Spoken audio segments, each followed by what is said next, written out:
Hi friends, welcome to Maha Cook House. இன்னைக்கு என்ன recipe பார்க்க போறோம்னா சிக்கன் பிரியாணி குக்கர்ல டேஸ்டா மசாலா அரைச்சி எப்படி பண்றதுன்னு பார்க்கலாம். சிக்கன் பிரியாணி பண்றதுக்கு நம்ம ஃபர்ஸ்ட் மசாலா பொருட்களை அரைச்சி எடுக்க போறோம். 1/2 டீஸ்பூன் சோம்பு, 1/2 டீஸ்பூன் சீரகம், 3 நட்சத்திரப்பூ, 1/2 டீஸ்பூன் மிளகு, 4 பட்டை, 1 பிரியாணி இலை, ஒரு 5 ஏலக்காய், 10 கிராம்பு. இப்போ இதை ஒரு மிக்ஸி ஜார்ல சேர்த்து பவுடர் அரைச்சு எடுத்துக்கலாம்.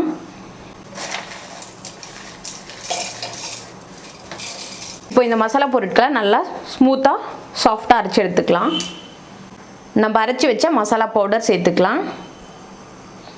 2 டேபிள் ஸ்பூன் மிளகாய்த்தூள் சேர்த்துக்கலாம். நான் 2 டேபிள் ஸ்பூன் அளவுக்கு மிளகாய்த்தூள் சேர்க்குறேன். நீங்கள் உங்கள் காரத்திற்கு ஏற்ப கூட்டியோ குறைச்சியோ சேர்த்துக்கோங்க. 1 டேபிள் ஸ்பூன் மல்லித்தூள். இப்போ சிக்கனுக்கு தேவையான அளவு உப்பு. 3 டேபிள் ஸ்பூன் தயிர் சேர்த்துக்கலாம். இப்போ நல்லா மிக்ஸ் பண்ணி விட்டுக்கலாம்.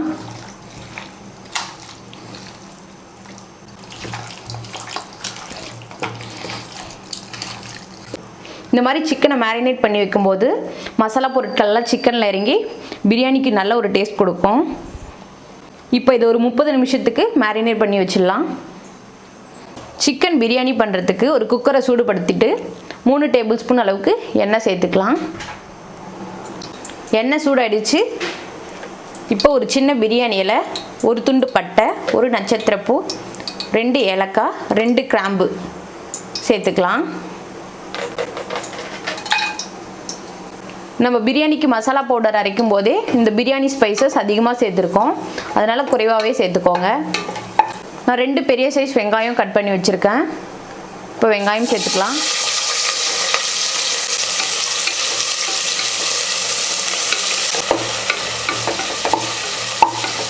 பிரியாணிக்கு வெங்காயம் எப்பவுமே நல்லா செவந்து வரணும்.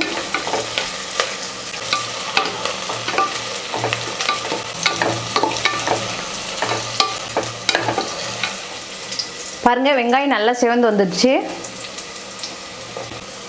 2 பச்சை மிளகாய் சேர்த்துக்கிறேன். நீங்கள் உங்கள் காரத்திற்கு ஏற்ப சேர்த்துக்கோங்க. 2 டேபிள் ஸ்பூன் இஞ்சி பூண்டு விழுது சேர்த்துக்கிறேன்.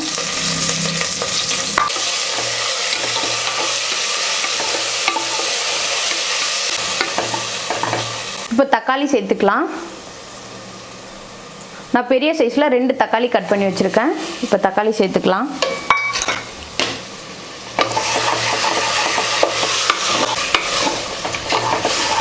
இப்போ தக்காளி வதங்கி வர கொஞ்சமாக உப்பு சேர்த்துக்கலாம்.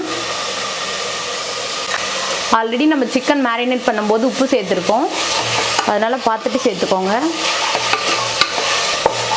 தக்காளி நல்லா குழஞ்சி ஒரு கிரேவி பதத்துக்கு வர வரைக்கும் வெயிட் பண்ணலாம். இப்போ ஒரு கைப்பிடி அளவு புதினா சேர்த்துக்கலாம். 1/2 கைப்பிடி அளவு மல்லி இலை சேர்த்துக்கலாம்.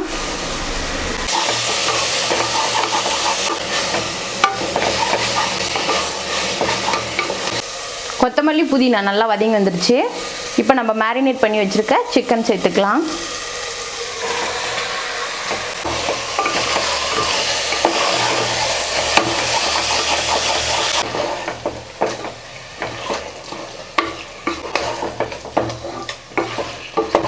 கால் டீஸ்பூன் அளவு மஞ்சள் தூள் சேர்த்துக்கலாம். 10 நிமிஷத்துக்கு சிக்கன் இந்த மசாலாவோட நல்லா வதங்கி வரட்டும்.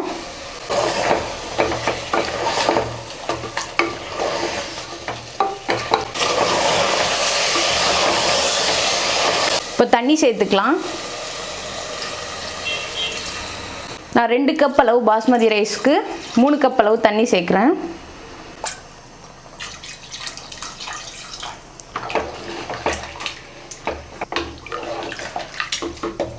நீங்கள் 1 கப் அளவு பாஸ்மதி ரைஸ்க்கு 1/2 கப் அளவு தண்ணி சேர்த்துக்கோங்க. நான் 2 கப் ஊற வச்சதுனால 3 கப் அளவு தண்ணி சேர்த்துருக்கேன். பாருங்கள், இப்போ தண்ணி கொதிச்சு வருது. இந்த ஸ்டேஜில் நம்ம அரிசி சேர்த்துக்கலாம். நான் 2 கப் அளவு பாஸ்மதி ரைஸை 10 நிமிஷமாக ஊற வச்சு எடுத்திருக்கேன். நீங்கள் ரைஸ் ஊற வைக்கும்போது 2-3 டைம் வாஷ் பண்ணிவிட்டு அதுக்கப்புறமா ஊற வைங்க.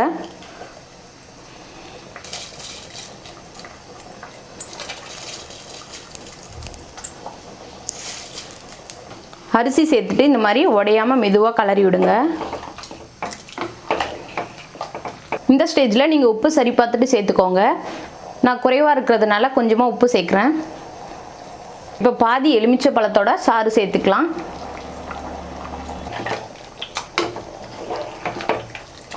இப்போ மூடி போட்டு விட்டு ஒரு விசில் வேக வச்சு எடுத்துக்கலாம். ஒரு விசில் வந்துச்சு. இப்போ மூடி ஓப்பன் பண்ணி பார்க்கலாம்.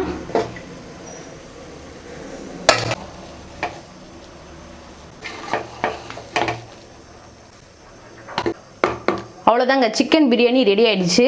பாருங்கள், ஒரு ரைஸ் கூட ஒட்டாமல் நல்லா உதிரி உதிரியாக வந்திருக்கு. கண்டிப்பாக நான் சொன்ன இந்த மெத்தடில் மசாலா அரைச்சி பண்ணுங்கள். பிரியாணி ரொம்பவே டேஸ்ட்டாக வரும். இந்த வீடியோ உங்களுக்கு பிடிச்சிருந்தால் லைக் பண்ணுங்கள், ஷேர் பண்ணுங்கள், சப்ஸ்கிரைப் பண்ணுங்கள்.